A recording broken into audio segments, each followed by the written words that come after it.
Netflix has a new, monstrous story to tell. In 1950s Wisconsin, Ed Gein lived quietly on a decaying farm, hiding a house of horrors so gruesome it would redefine the American nightmare. Driven by isolation, psychosis, and an all-consuming obsession with his mother, he committed crimes that would haunt Hollywood for decades. The third and most harrowing installment of Ryan Murphy and Ian Brennan's anthology series. Watch Monster, the Ed Gein story, streaming now only on Netflix.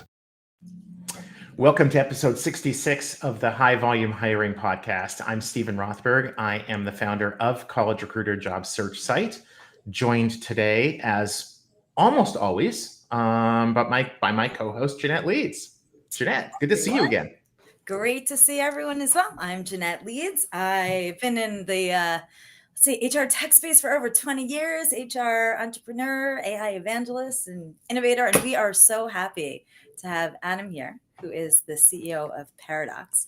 And for those that don't know Paradox, they do conversational AI for recruiting. And they actually work with some of the largest high volume hiring teams in the world. So Adam, welcome. We're thrilled that you're here today. Well, I'm thrilled to be here. Thanks so much. This is going to be a lot of fun. So thanks for having me on. I'm excited to be with you. As you mentioned, I'm the CEO of Paradox, also been in the space about 20 years in all sorts of different seats, from starting my career as a recruiter, filling some requisitions into the tech world, and now CEO of an AI recruiting company, Paradox. Just amazing. Love starting out as a practitioner, which very similar as well. So yeah, I love it. I love it. So we were talking about this earlier. Most people in the high volume space hopefully know about conversational AI, but I know we definitely have some listeners that may not have used it or experienced it or understand really what it is. So maybe we just start with a bit of the basics, obviously as it relates to high volume, but what is that? What does that even mean? Yeah, for sure. Conversational AI, you might have referred to it at some point as a chatbot, but now that it's smart, you call it conversational AI. But it is essentially computer doing chat on behalf of people instead of people doing chat person to person. To be able to gather information or send reminders or answer questions all through AI. But the difference is the interface isn't a form or something on a computer screen. It's a conversation, and it's often delivered through text message or WhatsApp or some other familiar medium. And the AI is smart enough to have a conversation with a person. So just really, it's a change of medium into one of the things we're all familiar with, which is texting or talking, and being able to make that conversational as part of a recruiting process. And we think that's sort of a throwback. I think about the original world of recruiting, which was not with a screen between people, but person to person. It was probably a caveman trying to convince a caveman or a woman to help them build fire or something. I don't know.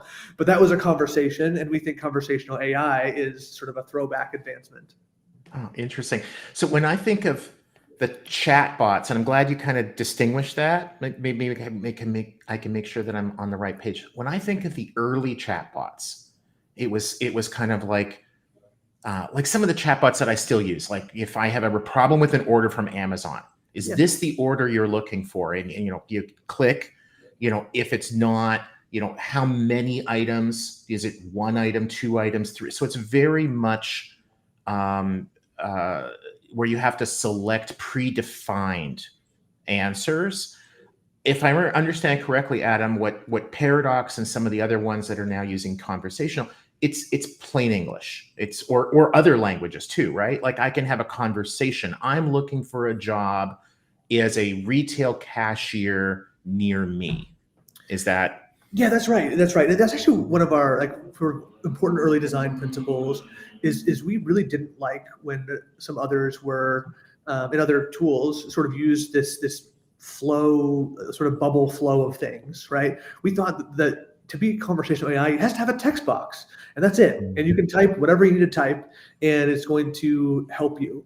And many others, well, it turns out that's really hard. And many others, when it got hard, said, well, let's just limit the number of things. Let's put some bubbles there, and people can click what bubble they want. And that just started to feel more like a UI, like a user interface inside of a chatbot So that wasn't really chat. And so that's one of the things we became really religious about, is we've got to be able to handle free text and be good at it. Otherwise, it doesn't feel like a conversation. The other reason we had to be good at it is because so much of it we want to happen over SMS. Through a text message, and you don't have those capabilities on a text message, which is liberating in some ways. It's a basic interface you can have, but it makes you do the hard thing. And so we had to get really good at having free text conversations, and that's what has helped our AI develop over the years. I love that. I think that's such a good explanation, which is why I want to go to the basics, because a lot of people don't have that true understanding of a chatbot versus more of the conversational. So let's move into high volume hiring. Volume is crazy. Most organizations, they need to like cut their time to hire, right? It's such a, like, the longer these candidates are taking in a process, more likely to lose them because they're going to go somewhere else. So like, I know you have some great examples of like where you've seen, this time to hire, time to whatever, just shrink incredibly through conversational AI. So can you share with us, I don't know, maybe like one of your favorite examples of where you've seen, or maybe like something where you're like, oh my God, where you like this, it just was, tell us a story, Adam. I think the examples for me that are most relevant just help understand the why of why it can speed up your process. Yeah. I think for me, there's a few elements to it about why it helps so much. But recruiting is really, if you boil it all the way down, really about like three things. It's about some conversations that happen. So sometimes it's getting an extra piece of information, right? So, hey, are you available to work nights? So sending someone a quick message, but checking with 10,000 people if they can work nights. And being able to do that. Yeah. Sort of the second thing it's often about is decisions. And our perspective is that we don't need AI to make decisions right now, that people should make decisions. That is the paradox from which we're named, is that you get to use software so that people can spend more time with people, not software, and that the people should still make the decisions. And so that's our perspective. And the third thing it's about is a whole bunch of boring stuff, just BS that like scheduling interviews and sending reminders and rescheduling things, and that can be automated away through a lot of AI. And so if you really boil it down, conversational AI is really good at the conversational piece, especially routine conversations at scale, screening candidates. So do you have this experience? Do you have this qualification? Those types of things. Great at scheduling interviews. I scheduled about 20 million interviews last year, to be able all the way from the very simple to the very complex type of interviews. And then it's great at some of the workflow things, and the medium matters a lot there too. So things being able to use text messages and WhatsApp. So not only the open rate is great, but the response time. So scheduling an interview with text messaging, average time to schedule is like less than 5 minutes. Doing it via email tends to be around 3 days. So there's a super obvious way to take, 2 days, 23 hours and 55 minutes out of your process in one 5 minutes versus 3 days. It's like, yeah, exactly. So there's a quick one in everything though, like being able to message people. I want to take a break real quick just to let you know about a new show we've just added to the network. Up Next at Work, hosted by Jean and Kata Keel of the Devon Group. Fantastic show. If you're looking for something that pushes the norm, pushes the boundaries, has some really spirited conversations, Google Up Next at Work, Jean and Kata Keel from the Devon Group. Because you asked about favorite stories, so this is one that we talked about a lot, which was McDonald's. Years ago, took their time to hire from 21 days to 3 days, and that's something we're proud of, in conjunction with our partners at McDonald's to do that, and some process re-engineering with that as well.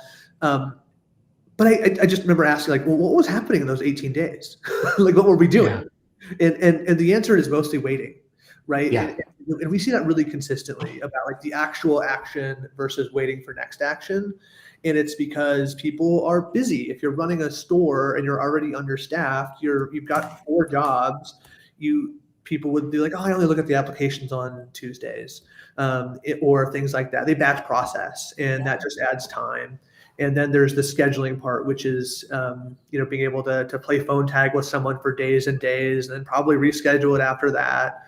and have that happen. And then there's all the administrative things that happen in the back end of the process, right? How do I coordinate with this person about their shift schedules and get their paperwork done and all of those things. So it really is just being able to take out the waiting part and have that person who's focused on it. The person for us in this case is our assistants, being able to push and ask the candidate for the next action. Hey, you don't have this done. Hey, can you do this? And be able to be persistent and pleasant as well as answer their questions, being able to just drive that home. So I think that's one of my favorite stories. And just for me, like when I think about the volume space, like people sometimes talk about candidate experience. Like speed and candidate experience are the same thing. They just are. Like in this space, like no one is looking for self-actualization by applying for a job and somewhat like getting denied, right? Like I'm not trying to like find myself. I just need to know really fast whether or not I can get hired or not. Yeah. Can I get a job in McDonald's? Like, do I have it? Do I not? Like, how quickly can I get in or go somewhere else? Yeah. Yeah. So even if like I love that the phrase around or you get that immediate response and you've got an interview tomorrow morning at 9:30, and then you're going to hear back, yay or nay, or we need this document or whatever in another 12 hours, and 3 days from now you're starting, which means that you're not as likely to apply to work for Burger King, Wendy's, Walmart, Amazon, whatever. When it's a 21-day cycle, you're going to apply to 12 places or 120 places. If it's 3 days, maybe you only apply to a few. That's 100% right. And that's actually one of the places we see that play out in our data is the place where people get hired the most from a median perspective is actually people that walk into a store or a location and they text the on the wall. So you've probably seen these at retail locations that says text, apply to 1, 2, 3, 4, 5. Those are often our short codes. And we see those people get hired 3 times as often as people that apply on job boards. And there's a few reasons for that. Like one of those is because they're familiar with the location, right? They know they can get there. They were already there. 2, they have some brand affinity. They eat at your restaurant or wear your clothes at your store, shop at your store. Like there's some brand connection. But the one, to your point, Stephen, is they didn't apply for 10 other jobs. They weren't on somewhere and applied for 10 jobs that week. They applied for that one. And if you can catch them quickly, if you can automate that process, get the interview scheduled, get the decision made, that converts much higher than someone that applies to 10 jobs. Right. Jeanette, I think we have time for one more question. You want to take it? Because I can see your look. I've got one. Which I think is so specific to the high volume recruiting space versus, professional hiring or executive or whatnot, is that there is this in-person element that you don't see as much. People are stopping by. Either, again, they're going shopping, or they may be checking it out. And I've seen with hospitality as well. And I'm curious if you've seen hospitality, maybe if they're, a server or bartender, they want to check out the scene almost. Is it busy? Am I going to be able to make tips or make extra money? And then they'll apply there. Can I see myself working there? Yeah, there's this in-person element that I haven't seen as much over the years with, again, our desk jobs, right? So I'm curious, you must have, it sounds like that, but just. Yeah. Well, but wouldn't you if you could? Yeah. Right. Like for any job, even if I was working a data scientist somewhere or some other desk job. If I could hover for a day, wouldn't you? Yeah. go check out what that would be. But and that's something too, that is an interesting challenge for us is that many candidates now never visit a career site. So as we think about all the time and effort that people go into putting into the branding, and they should, right, to do that. But I think what's changing is how some of that gets delivered. So you mentioned the one that's physical space. I think the others are starting to be things, some of the direct apply, things like Indeed Apply and those types of things where your data goes straight from Indeed to Paradox in our example. And so they never visited a career site. And so the challenge for us then is how do we take those same brand messages and get the messages we wanted to get in a sort of longitudinal way over a process rather than at a career site. And where we've come to is it's actually way better. because we can send people messages because we know when some things are happening. We can send them the right messages at the right time. Hey, guess when I should tell you like some interview tips right before the interview? And when should I give you your brand message after the interviews end when you're thinking about making your decisions, those things. And so because we know when things are happening in the process, we can send text message of a quick video or a message to give information at the right times in the process. And so the same content that they might have browsed to on a career site, we can still give to them, but we just get it to them in a different way, which I think is an interesting thing about the volume space, because so many of them never get that information in the traditional way. Super fast. I'm so glad you talked about it, because that was not a benefit that I had thought about, but it's not precluding any candidate from going to the career site, right? You want to go to McDonald's career site and look at the videos or the story, what it's like to work there, what the benefits are. Great, please do. But like you say, a lot of candidates don't. And they may not even know that information's there. If they don't know it's there, it might as well not exist. You can kind of push it out to them in a drip manner to help ensure that they see it. And an informed candidate is much more likely to be a happy candidate and to be a hired candidate. And Ooh, I should trademark that.